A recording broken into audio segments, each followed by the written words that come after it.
আসসালামু আলাইকুম। আশা করছি আপনারা ভালো এবং সুস্থ আছেন।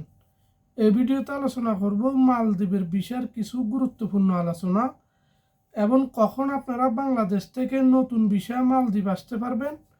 অনেক ভিডিও দেখছেন, কে বলতেছে মালদ্বীপের ভিসা চালু আছে, কে বলতেছে বন্ধ আছে।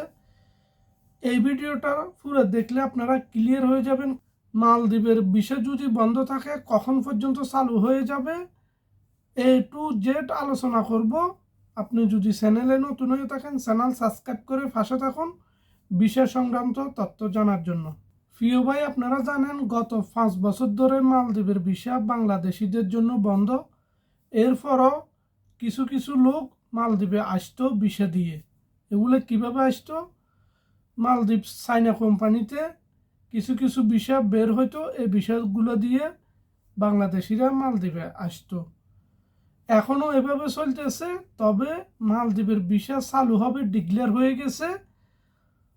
এই মাস শেষ বা আরও কিছুদিন সময় লাগতে পারে, মালদ্বীপের ভিসা চালু হয়ে যাবে, এটা গ্যারান্টি, ডিক্লেয়ার হয়ে গেছে। তবে আপনারা কারো কথা ধরে অগ্রিম টাকা পয়সা দিয়ে লেনদেন করবেন না, দালালের হাত থেকে বাঁচবেন। যদি ভিসা চালু হয়ে যায় ইনশাল্লাহ আমার চ্যানেলে আপনারা আপডেট পেয়ে যাবেন। আপনারা অলরেডি অনেক টিভিতে, নিউজে, ইউটিউবে দেখছেন মালদ্বীপের ভিসা চালু হয়ে গেছে, কিন্তু পুরোপুরিভাবে এখনও চালু হয় নাই। যারা বলে মালদ্বীপের ভিসা চালু হয়ে গেছে তারা ধান্দা করার জন্য বলতেছে।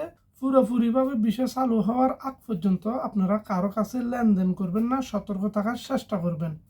প্রিয় ভাই, টাকা এমন একটা জিনিস যার কাছে যা তার কথা বলে। আপনি এখন ভিসা চালু হয়ে যাবে, চালু হয়ে গেছে, লেনদেন করে ফেললেন, ভিসাটা যদি চালু না হয় কেউ গ্যারান্টি দিতে পারবে যে চালু হয়ে যাবে? এটা আমার বাংলাদেশ না যে আমি টাকা দিলাম, কাজটা হলো না, আবার অফিস নিয়ে ফেলবো। ওই জন্য আপনাদেরকে অনুরোধ করব, পুরোপুরিভাবে ভিসা চালু হওয়ার আগ পর্যন্ত কারোর সাথে লেনদেন করবেন না। যদি ভিডিও ভালো লাগে চ্যানেল সাবস্ক্রাইব করে রাখুন পরবর্তী আপডেট পাওয়ার জন্য।